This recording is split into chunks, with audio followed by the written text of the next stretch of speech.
Republican presidential nominee Donald Trump questioned Monday whether airstrikes conducted by the U.S. military and its coalition allies are actually hitting ISIS members. "We don't have victory.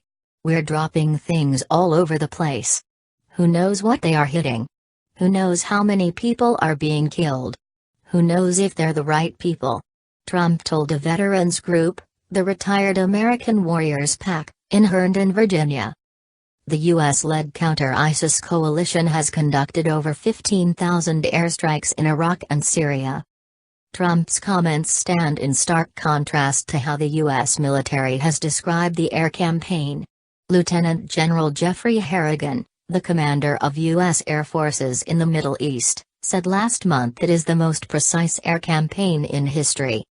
"We have been able to deliver weapons with precision since the beginning of this war," Herndon added. Herndon went on to stress that the U.S. was getting an accurate picture of the situation on the ground, saying the U.S. and its allies were taking great lengths to understand that we know what the target is, highlighting the deployment of intelligence, surveillance, and reconnaissance assets that allow U.S. forces to observe a target for days. Donald Trump: "Military suicides happen to service members who can't handle it."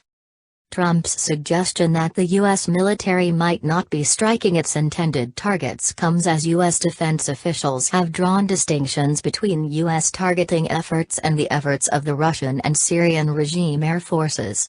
Officials have said the Russian and Syrian attacks have been indiscriminate and killed civilians. U.S. officials point to the fact that over 90% of weapons dropped by the U.S. and its allies are smart bombs that are either laser or GPS-guided munitions. The Russians, on the other hand, use less sophisticated gravity bombs that are considered much less precise. The U.S. and non-government organizations have also accused the Syrian regime of using barrel bombs, an even cruder weapon. President Barack Obama has described the Russian and Syrian air campaign as barbarous, and the chairman of the Joint Chiefs, General Joseph Dunford, told Congress that the Russians were responsible for an airstrike against a UN humanitarian aid convoy.